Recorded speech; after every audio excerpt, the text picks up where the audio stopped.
ফরিদপুর ৪ সংসদীয় আসনে সীমানা পুনর্বিন্যাসের প্রতিবাদে ভাঙায় চলমান আন্দোলন শনিবার পর্যন্ত স্থগিত করেছে আন্দোলনকারীরা।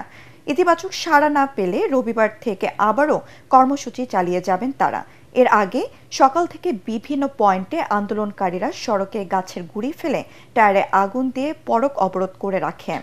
এতে ঢাকা, খুলনা, ফরিদপুর, বরিশালের সাথে সকল প্রকার সড়ক যোগাযোগ বন্ধ ছিল, তবে রেল চলাচল স্বাভাবিক রয়েছে।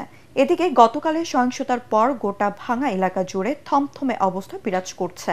আইন শৃঙ্খলা পরিস্থিতি স্বাভাবিক রাখতে গুরুত্বপূর্ণ কয়েকটি পয়েন্টে নিরাপত্তা ব্যবস্থা জোরদার করা হয়েছে। গতকালের আন্দোলনকারীদের হামলায় ভাঙা হাইওয়ে থানা ও উপজেলা পরিষদ ভাঙচুর ও আগুন দেবার ঘটনায় এখনো কোনো মামলা হয়নি।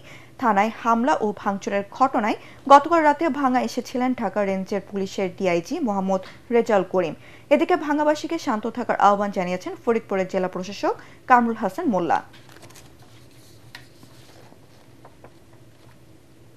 বসুন্ধরা টিস্যু, অশুদ্ধতার বিরুদ্ধে এক বিন্দুও ছাড় নয়।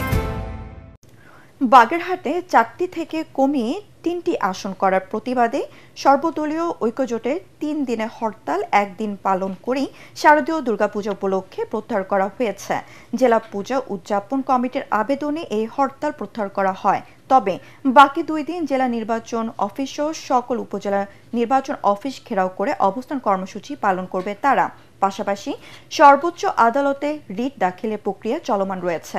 দাবি আদায় না হওয়া পর্যন্ত কর্মসূচি চলবে বলেও জানিয়েছেন তারা।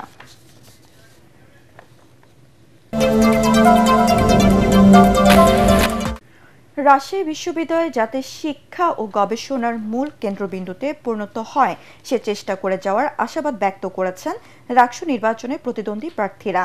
একই সাথে শিক্ষার্থীদের মূল সমস্যাগুলো চিহ্নিত করে সমাধানের উদ্যোগ নিতে চান তারা। প্রচারণার শুরু থেকে প্রার্থীরা এসব প্রতিশ্রুতি নিয়ে ভোটারদের মন জয়ের চেষ্টা চালাচ্ছেন। রাজশাহী বিশ্ববিদ্যালয়ের প্রশাসন ভবন, সিনেট ভবন, কলা ভবন, চারুকলা ও টুকিটাকি চত্বর এখন রাকসু প্রার্থী এবং ভোটারদের পদচারণার উৎসবমুখর। সকাল থেকে সন্ধ্যা পর্যন্ত লিফলেট হাতে সমগ্র ক্যাম্পাস চষে বেড়াচ্ছেন প্রার্থীরা। রাজনৈতিক ব্যানারে ছাত্র সংগঠন, জাতীয়তাবাদী ছাত্রদল ও ইসলামী ছাত্র শিবিরের প্রার্থীদের পাশাপাশি স্বতন্ত্র প্যানেল এবং একক প্রার্থীরাও এখন ভোটের ময়দানে।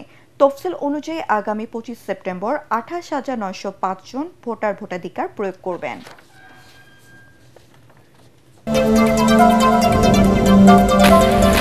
গাজা সিটিতে ইসরায়েলের ব্যাপক বিমান হামলায় গত 24 ঘন্টায় এই শহরে টানা বোমা বর্ষণে অন্তত 51 জন নিহত হয়েছেন। নিহতের মধ্যে শিশু ও সাংবাদিকও রয়েছে।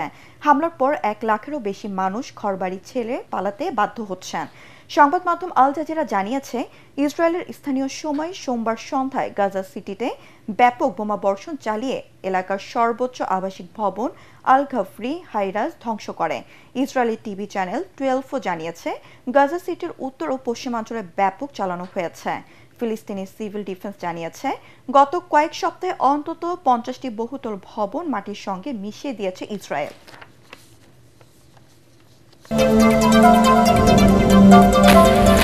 টি-20 এশিয়া কাপে সুপার 4-এর সম্ভাবনা বাঁচিয়ে রাখতে রাতে আফগানিস্তানের মুখোমুখি হবে বাংলাদেশ। গ্রুপে 2 খেলার 2টিতে জিতে পয়েন্ট টেবিলের শীর্ষে আছে শ্রীলঙ্কা। প্রথম ম্যাচে হংকংকে হারলেও দ্বিতীয় খেলায় লঙ্কানদের কাছে হেরে যায় লিটন দাসের দল। আফগানিস্তানের বিপক্ষে গ্রুপ শেষে ম্যাচটি বাংলাদেশের জন্য তাই বাঁচার মরার। শুধু জয় পেলেই হবে না, রানেটের দিকেও নজর রাখতে হবে টাইগারদের।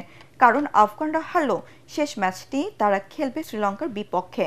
আবুধাবিতে রাত 8:30টায় মাঠে নামবে 2 দল।